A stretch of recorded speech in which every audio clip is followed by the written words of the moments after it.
అయ్యా ద్వారంపూడి చంద్రశేఖర్ రెడ్డి, నిన్ను సూటిగా 2 ప్రశ్నలు అయితే అడుగుతాను.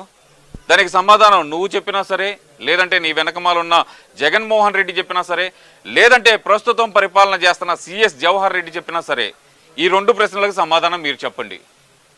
అందులో మొదటి ప్రశ్న, ఎలక్షన్ కమిషన్ ఏదైతే ఆదేశాలు ఇచ్చిందో దాని ప్రకారం డిబిటి, డైరెక్ట్ బెనిఫిషరీ ట్రాన్స్ఫర్, అంటే వాళ్ళ అకౌంట్లోకి డబ్బులు వేయమంది, అది ఎందుకు చేయలేకపోయారు? దీనికి సమాధానం ఎవరు చెబుతారు? నా రెండో ప్రశ్న, ఒకవేళ నడిచి రాలేని వృద్ధులు ఎవరైనా ఉంటే గనక వాళ్ళకి ఇంటికి వెళ్ళి గవర్నమెంట్ ఎంప్లాయీస్ ద్వారా ఫెన్షన్ అనేది పంచండి అని చెప్పింది. దీనిని ఎందుకు అమలు పరచలేకపోయారు? ఈ రెండింటికి సమాధానం మీరు ఏమైనా చెప్పగలరా? సరే, ఇవన్నీ తీసి పక్కన పెడితే కనుక ఈరోజు ఉదయం 11:45 వరకు ఒక సచివాలయం ఎంప్లాయీ దగ్గర కూడా రూపాయి డబ్బులు రాలేదు. ఎందుకని అప్పటి వరకు బ్యాంక్ అకౌంట్లో డబ్బులు ఎందుకు వేయలేకపోయారు?